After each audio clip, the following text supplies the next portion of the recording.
नमस्कार, खबरों का पंचनामा देख रहे हैं और मैं हूं आपके साथ दिव्या सिंह। हम लेकर आए हैं देश और दुनिया की 5 बड़ी खबरें, जिस पर चर्चा के लिए हमारे साथ स्टूडियो मौजूद हैं कैपिटल टीवी के editor in chief doctor Manish Kumar. Doctor साहब, स्वागत है आपका। धन्यवाद। सबसे पहले एक नजर आज की टॉप हेडलाइंस पर। पीएम मोदी और एलन मस्क के बीच हुई बातचीत, टेक्नोलॉजी और इनोवेशन को लेकर हुई चर्चा। पीएम ने कहा, अमेरिका के साथ अपनी साझेदारी को आगे बढ़ाने के लिए प्रतिबद्ध। बंगाल हिंसा को लेकर सियासी घमासान जारी। सीएम ममता की अपील ठुकराकर गवर्नर पहुंच गए मुर्शिदाबाद। पीड़ितों से की मुलाकात, बीजेपी ने अमित शाह को बुलाया। वक्फ संशोधन बिल पर फिर भड़के असदुद्दीन ओवैसी। कहा, कानून वक्फ की सुरक्षा के लिए नहीं बल्कि इसे खत्म करने के इरादे से बनी, सरकार को दिया अल्टीमेटम। रॉबर्ट वाड्रा की बढ़ेंगी मुश्किलें, गवाहों से पूछताछ के बाद फिर से तलब कर सकती है ईडी। वाड्रा के खिलाफ चार्जशीट दायर करने की तैयारी तेज। मुर्शिदाबाद हिंसा पर बांग्लादेश को बयानबाजी पड़ी भारी। भारत ने दिखाया आईना, बोला क्रिमिनल खुलेआम घूम रहे, अपने गिरबान में झांके मोहम्मद यूनुस। सबसे पहली खबर में बात पीएम मोदी की। प्रधानमंत्री नरेंद्र मोदी ने आज टेस्ला सीईओ एलन मस्क से बातचीत की। इस बारे में उन्होंने सोशल मीडिया पर जानकारी शेयर की है। इससे पहले पीएम मोदी और मस्क के बीच फरवरी में मुलाकात हुई थी। 2 महीने के भीतर ये दूसरी बातचीत है। ये बातचीत ऐसे समय में हुई है जब टैरिफ युद्ध छिड़ा हुआ है। पिछले दिनों ट्रंप ने भारत पर 26% टैरिफ लगाया था। पीएम मोदी ने सोशल मीडिया प्लेटफॉर्म एक्स पर पोस्ट करते हुए लिखा कि एलन मस्क से बातचीत की और विभिन्न मुद्दों पर चर्चा हुई, जिसमें इस साल की शुरुआत में वाशिंगटन डीसी में हमारी बैठक के दौरान शामिल किए गए विषय भी शामिल रहे। हमने टेक्नोलॉजी और इनोवेशन के क्षेत्रों में सहयोग की अपार संभावनाओं पर चर्चा की। भारत इन क्षेत्रों में अमेरिका के साथ अपनी साझेदारी को आगे बढ़ाने के लिए पूरी तरह से प्रतिबद्ध है। कितना खास है ये बातचीत? देखिए, अमेरिका इस वक्त पूरी दुनिया के निशाने पे है क्योंकि टैरिफ वॉर चल रहा है। हिंदुस्तान उन चंद देशों में है जिसके साथ ट्रंप सरकार की बहुत ही मधुर बातचीत हो रही है। वाइस प्रेसिडेंट भारत आने वाले हैं। कहने का मतलब यह है कि कई सारे जो प्रिडिक्ट कर रहे थे, भविष्यवेत्ता बने हुए थे कि हिंदुस्तान को यह नुकसान होगा, वो होगा, चाइना के साथ मिल जाओ, इस तरह के लोग यहां पे ऑलरेडी बवाल काट रहे थे। लेकिन अब क्या समझ में आ रहा है? खबर यह आ रही है कि टैरिफ को लेकर के और फ्यूचर भारत अमेरिका रिश्ते को लेकर गहन बातचीत अमेरिकी सरकार के साथ हिंदुस्तान की हो रही है। लगातार अमेरिका से जो नए लोग वहां के सरकार में जिम्मेदार पोस्ट पे आए हैं, उनसे भारत की बातचीत हो रही है, भारत का दौरा हो रहा है। कुछ दिन पहले तुलसी गबार्ड आई हुई थी, वाइस प्रेसिडेंट आ रहे हैं और एलन मस्क से बातचीत हो रही है। एलन मस्क ये समझने की जरूरत है कि इस वक्त आंखों के तारे बने हुए हैं डोनाल्ड ट्रंप के। डोनाल्ड ट्रंप से अगर भारत को कोई फायदा उठाना है तो उनके आसपास के लोगों का विश्वास जीतना जरूरी है, और वो तो बिजनेसमैन भी है। तो पहली चीज तो आप ये समझ लीजिए कि टेस्ला कार हिंदुस्तान आ रही है। हिंदुस्तान में टेस्ला कार बाकायदा सड़कों पे बहुत जल्द नजर आएगी, ये तो इशारा मिल ही गया। और दूसरी चीज, अब आप जिस तरीके से टर्म्स एंड कंडीशंस के ऊपर बातचीत हो रही है, जो लगातार विदेश मंत्रालय की तरफ से ये जानकारी दी जा रही है कि जो टैरिफ वॉर है, इसमें भारत के पास विन विन सिचुएशन होगा। जो परेशानी चीन या किसी और देश को हो रही है, उससे भारत को नहीं गुजरना पड़ेगा। जी। वहीं पश्चिम बंगाल के मुर्शिदाबाद में हुई हालिया हिंसा की वजह से अब भी पूरे प्रदेश में जमकर सियासत हो रही है। इस बीच राज्यपाल सीवी आनंद बोस ने मुख्यमंत्री ममता बनर्जी की अपील को दरकिनार करते हुए आज मुर्शिदाबाद और मालदा के हिंसा प्रभावित इलाकों का दौरा करने पहुंच गए। उनका मकसद राहत शिविरों में पीड़ित परिवारों से मिलना और जमीनी हकीकत को समझना था। बता दें कि कल ही सीएम ममता बनर्जी ने राज्यपाल से दौरा टालने का अनुरोध किया था। दूसरी ओर राज्य बीजेपी ने केंद्रीय गृह मंत्री अमित शाह से बंगाल का दौरा कर ममता बनर्जी ओवैसी के आरोपों का जवाब देने की मांग की है, जिसमें उन्होंने मुर्शिदाबाद हिंसा के लिए शाह को पूरी तरीके से जिम्मेदार ठहराया था। फिलहाल क्या स्थिति है बंगाल में और क्या कुछ देखने को मिल रहा है? देखिए, ममता बनर्जी क्यों ये चाह रही है कि गवर्नर साहब मुर्शिदाबाद ना जाए, इसके पीछे की चाल को भी समझना जरूरी है। क्योंकि एक खत, एक रिकमेंडेशन, एक चिट्ठी गवर्नर की ममता बनर्जी की कुर्सी को खा सकती है।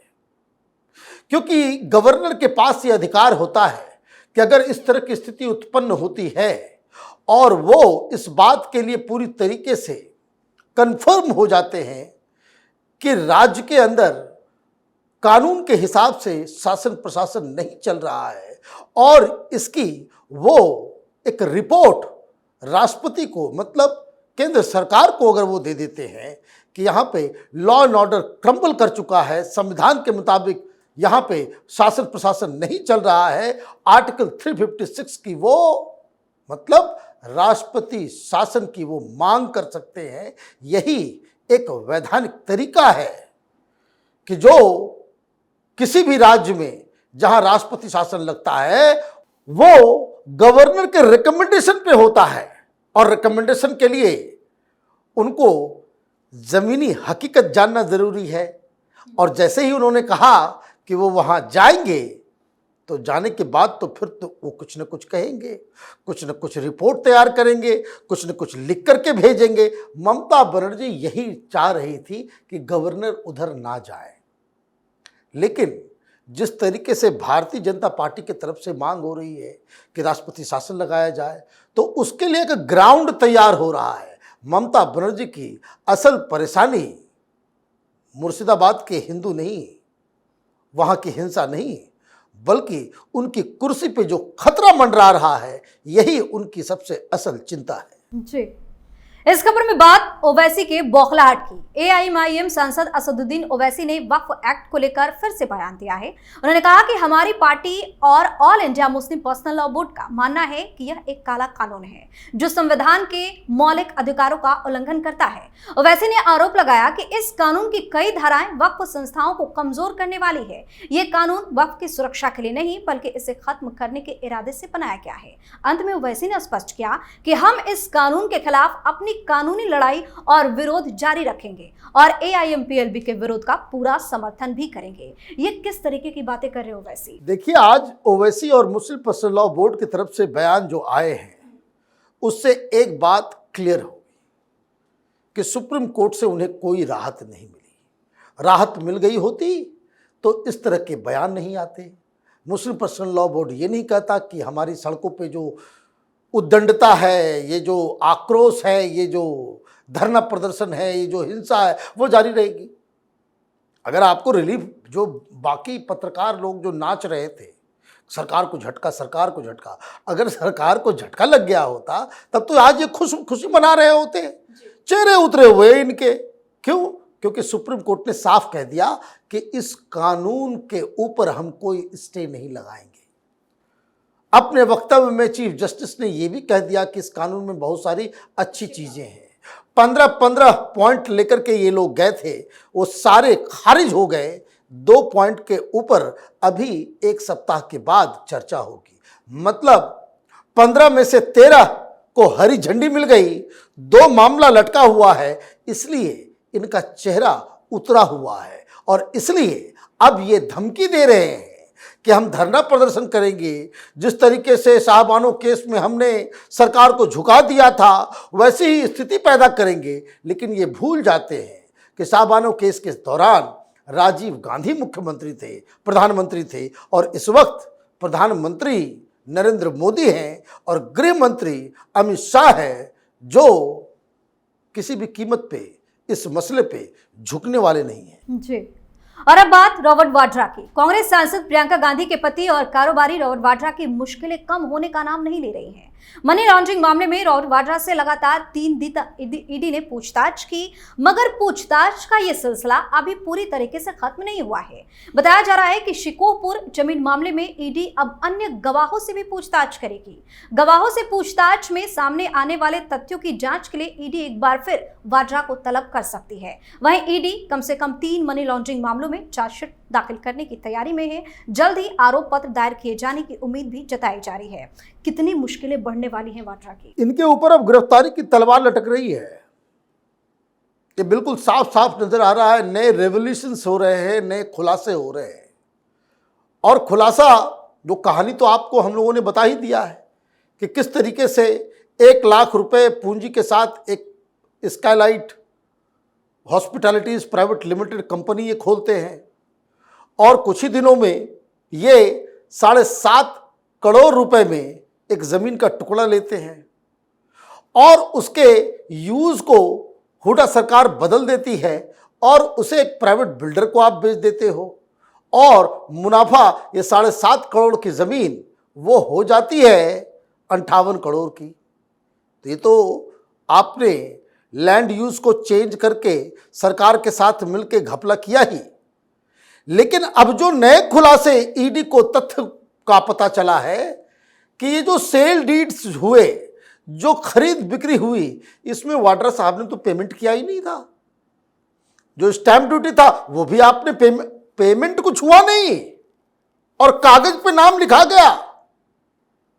इसका मतलब क्या है? इसका मतलब है ब्लैक में पैसा दिया गया, ब्लैक में पैसा आदान प्रदान हुआ। इसलिए ईडी इन नए तथ्यों को संज्ञान में लेते हुए बहुत जल्द चार्जशीट भी दायर करेगी और यह समझिए कि अब रॉबर्ट वाड्रा की गिरफ्तारी टल नहीं सकती। जी। आखिरी खबर में बात बांग्लादेश की। मुर्शिदाबाद हिंसा पर सीमा पार से की गई बयानबाजी का भारत ने करारा जवाब दिया है।